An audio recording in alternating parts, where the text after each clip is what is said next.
And Phil Jackson has a great story, like you mentioned, very interesting guy, kind of unheralded, went to college in North Dakota, ended up being a hell of a basketball player, not the most physically gifted individual, tall, real tall and lanky, very skinny, rail thin, but Scrappy though. Scrappy. scrappy, absolutely. Yeah, And that he earned his way playing for the New York Knicks, won 2 championships he did. in the Yeah. NBA way back in the day, where he didn't make a whole lot of money playing in the NBA, but he's a champion.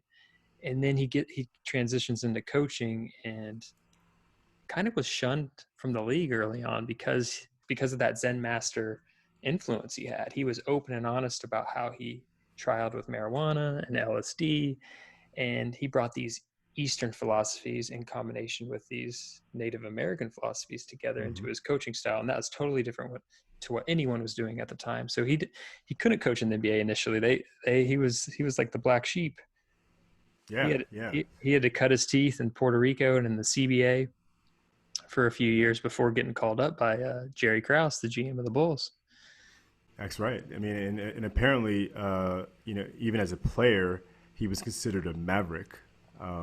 Which was pretty cool because to see him in that light as a player, and then therefore able to connect with players like Dennis Rodman, who have kind of eccentric Mm-hmm. personalities that are mavericks in their own right. Oh, he was a fellow long hair. Yeah, With the facial back in the day in the NBA, no one really rocked the long hair and the facial hair. So, no, especially for the New he's a York hippie. Knicks. Yeah. Absolutely, man. But that part of him is what enabled him to really connect with the players on a personal level. Mm-hmm. And I think that, like you said, that made him unique. He wasn't a a company guy, right? And I think the players knew that and they trusted him for that. Yeah. And we mentioned this with Greg Popovich, another probably right up there with Phil Jackson, is one of the best coaches in professional sports. He really cares and is invested in getting to know each individual player and creating those bonds, not only on the court, but off the court. So Phil Jackson really, it was an example of this Eastern philosophy, this Native American philosophy, where the Eastern philosophy, the mindfulness, wanting to have everyone kind of be in the moment and embrace each other as individuals, as people, but also from the Native American aspect, really buy in as a tribe, There a you go. As a family. tribe. Absolutely. And this is important. This is what we like to do with our patients. A lot of this you could translate to psychology and psychiatry as well, is creating a common goal amongst his players. With each individual player, you understand their purpose and see Mhm. if you can create a shared purpose There you go. together. So you're not just forcing your own goal down this player's throat. You're coming to an understanding. That's right. Yeah. Yeah. Contract, a bond. And, that's something that kind of follows the relationship on and off the court, right? And that's the kind of trust that translates, particularly in those those tough moments, when a player really needs, that extra bit of motivation, right, to Mm-hmm. kind of push through, and they can look in their coach's eyes, and and they they'll feel like, hey, they have a friend. Yeah, they know me. They understand me as a human. I'm not just some stereotyped basketball player. This guy sees me as who I am, so I'm willing to listen to him. I'm willing to play for him. Yeah, no, exactly. Yeah, yeah, because you have to play for each other, right? It can't just be about any individual success, right? It can't even really be about like the organization's success, whatever that means. It certainly can't be about money, right? It has to be about something much bigger.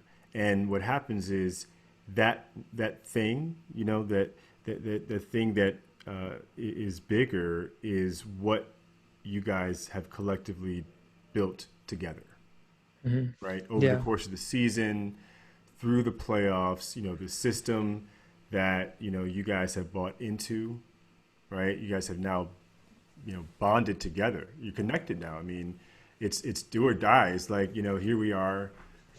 We've come this far.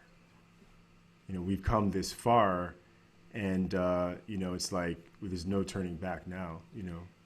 Yeah, it's I think the edge that they had over their competitors, and we talked about this in the role players episode we did last week, where at the end of the day, if you're connected, you feel connected to your teammates and your coach, you might go that extra mile. You may stay in better shape in the off season. You may go that extra mile to win. Do the dirty work to get Oh that yeah. win. Not necessarily the alpha, but a lot of these role players don't have that internal drive necessarily as much as like an alpha like Michael Jordan. So they need that extra motivation from elsewhere. And what better way than feeling connected to your teammates and your coach to have extra fuel and motivation to win? And the one thing also, Phil Jackson was a huge competitor. He was very demanding of his players. Same thing with Greg Popovich. You learn to love them, they become family members, you become bonded to them, but you also expect everything out of them. You That's right. expect a lot in return. And it's a great symbiotic relationship he Hmm. creates. No, it's great, man. And this is certainly an essential ingredient to being able to play together as one. That's what you're trying to do. You're taking this group of guys, from wherever, right? Different backgrounds, different ways of thinking, different Mm-hmm. personalities, and you have to get them to basically, commit to having one collective goal, right? Yeah. And play together as one unit. That's a tough task, but this is the way. This, if it's going to happen, right? If you have to do this, right? If you have to go through something like this is the way that it's done, right? That's what Phil Jackson teaches us, and it means so much to me right now, right? To think about Phil Jackson and and this documentary and the things that I'm learning about the building of this dynasty is the you think about what's happening in the world with this pandemic and what we're going through as a nation, as a group of different communities. We're definitely at a moment in history in which we're going to have to be willing to embrace change, Mm-hmm. right? And work together and do our part.